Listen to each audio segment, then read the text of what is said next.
I'm Chrissy Clark, and these are the 5 underreported stories that you need to know. Hey everyone, welcome back to Underreported Stories. These are 5 stories that if you turn into CNN, MSNBC, or Fox, you wouldn't hear about or wouldn't hear enough about. Today we have Hunter Biden dropping his lawsuit against Fox News. There's also a CIA agent accused of espionage, and you won't believe who her husband is. We also have a story about Disney World removing a character for such a lame reason, and more stories. So let's get into it. But if you guys are looking to chat more about big stories, like, the potential assassination of a president, the president dropping out like 100 days before the election, if you're looking to chat about those big stories, head to the notes on this show, go to Instagram, and join my Story Seekers broadcast channel.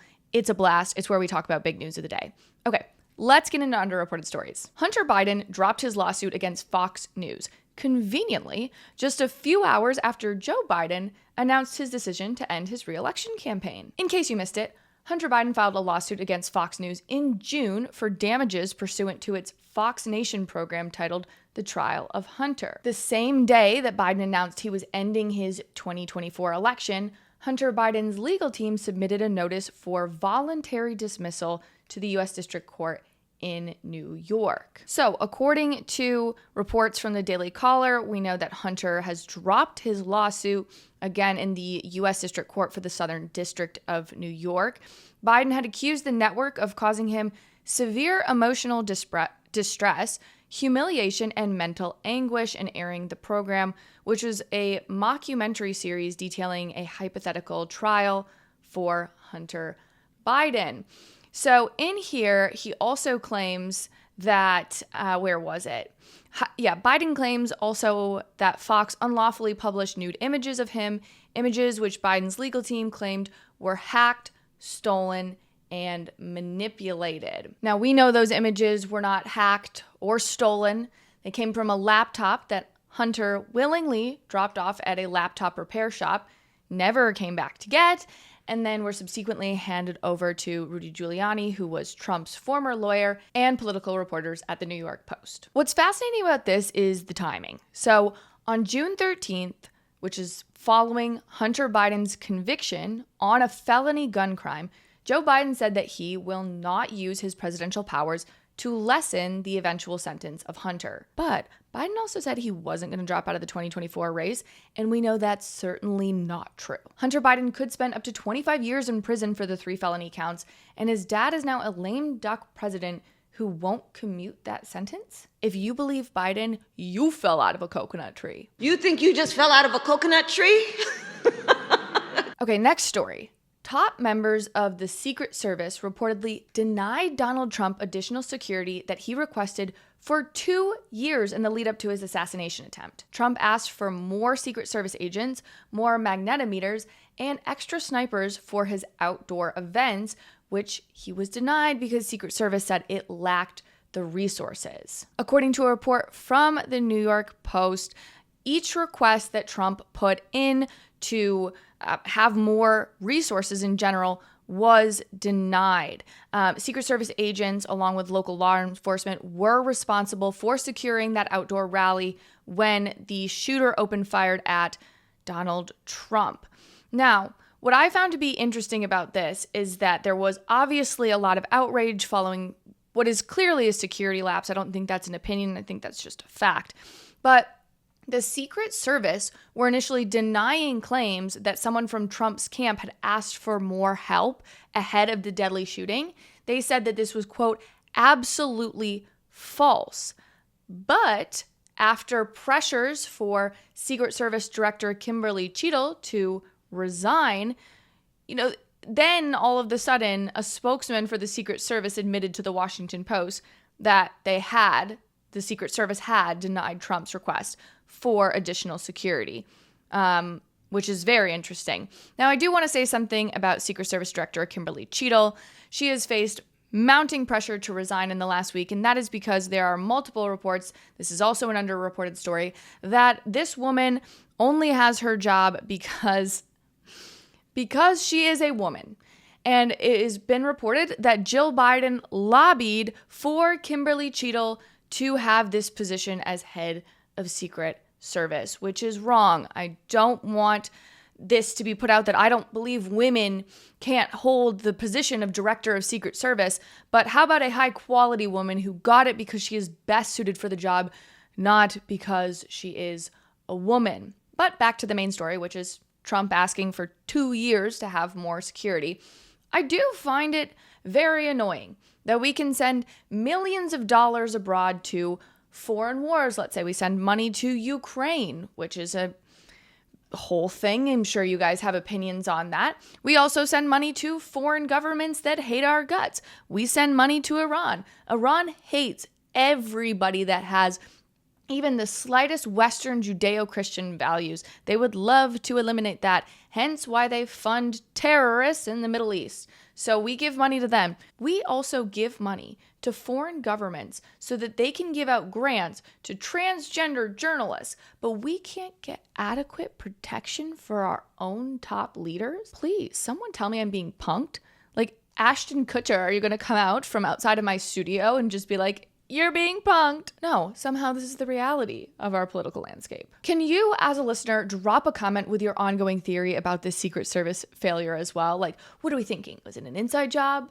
Are we thinking that this was because the Secret Service honcho was a failure? Because she was a DEI hire? Where are we on this? Let me know below. And while you're in the comments, if you would please make sure that you like this episode, subscribe on YouTube, Rumble, Apple, Spotify, leave a review on the podcast. It always helps me out.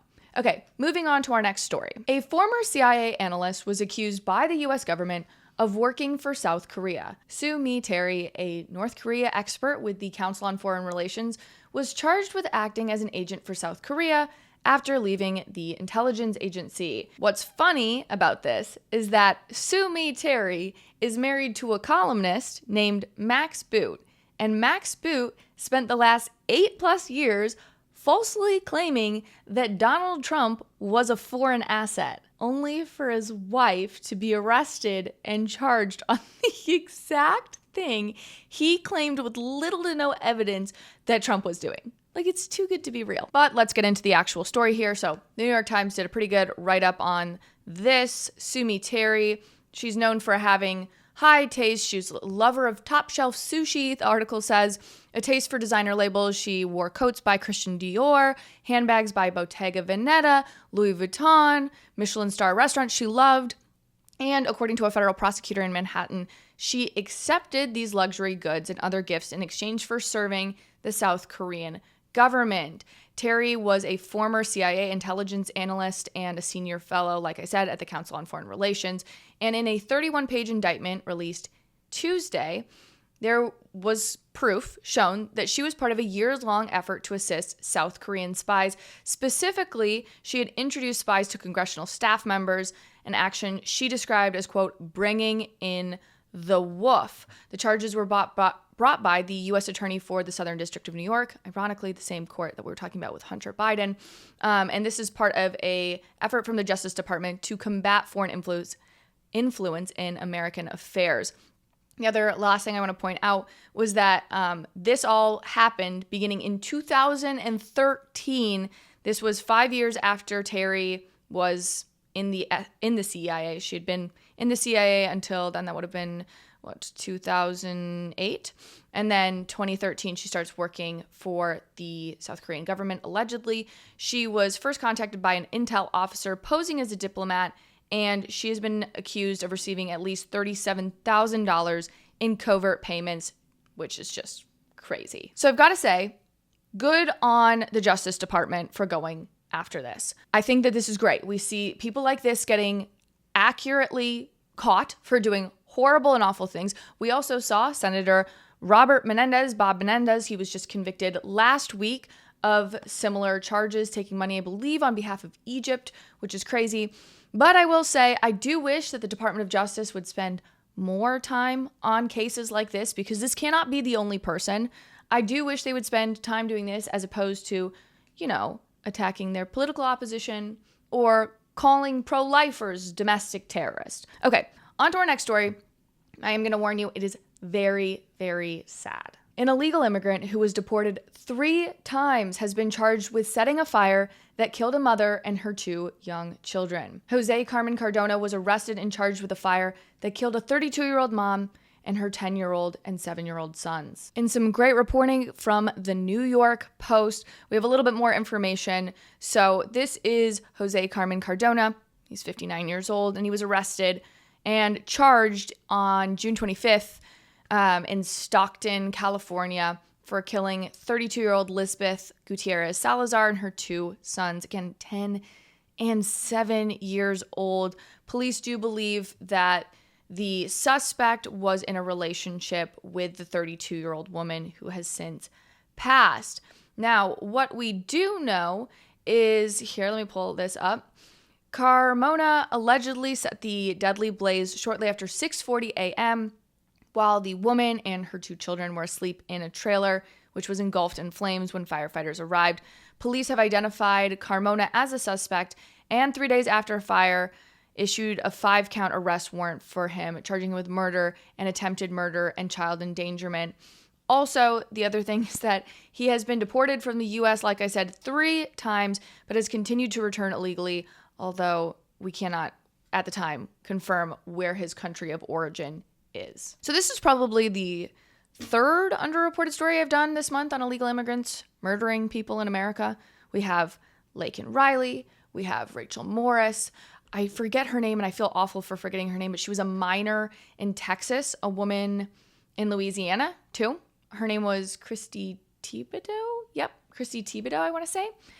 And those are all tragic because they're, A, preventable, and B, just tragic. But I also think that stories like this are going to be a headache for Kamala Harris, okay? Because she was tasked with being America's border czar, and that was supposed to be her key issue. Now, Democrats have moved her over to the issue of abortion, and that's a much better issue for her, both polling and passion-wise, but Biden did tap her to be the border czar.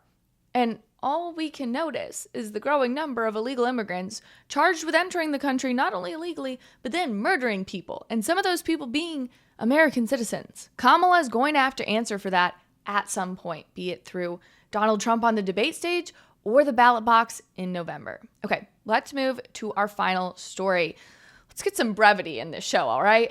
Disney World is removing a beloved character from its parks after over 50 years over fear that the character could offend alcoholics. Liver Lips McGrowell has been removed from theme parks because the name Liver Lips is considered derogatory and offensive to those who suffer from alcoholism. According to another New York Post report, we have found out that the term liver lips is, yes, derogatory, offensive, and is associated with alcohol abuse and damage it does to the liver. Therefore, Liver Lips McGrowell, who is one of the 18 animatronic bears of the Country Bear Jamboree at Magic Kingdom, will not be making a return alongside the other robotic mammals when the attraction reopens after a 7-month hiatus. Instead, Liver Lips McGrowell will be replaced by Romeo McGrowell, another bear with the same name and similar facial appearance. And then the article goes on to talk about how the removal of Liver Lips McGrowell is part of a bigger trend in Disney under which the park has made a, quote, commitment to addressing and rectifying outdated or culturally insensitive elements within its attractions. And I'll be the first one to say it. No one cares, okay? Alcoholics are not sitting at Disney World getting triggered by Liver Lips McGrowell, okay? They're probably avoiding Epcot like Joe Biden avoids the press, okay? This is only offensive to delusional people. But question for people in the audience too, do you still patronize Disney? I'm honestly curious what percentage of you still enjoy Disney despite their focus on stupid plays like this. Because I still plan on taking my kids to Disney. I have such fond memories of Disney, but then they pull crap like this. And I don't want to give them my money so that they can get rid of fake bears that fake trigger people. But anyway, that concludes today's show. If you've made it to the end on YouTube or Rumble, will you please drop a skull emoji in the comments so I know who the real ones are?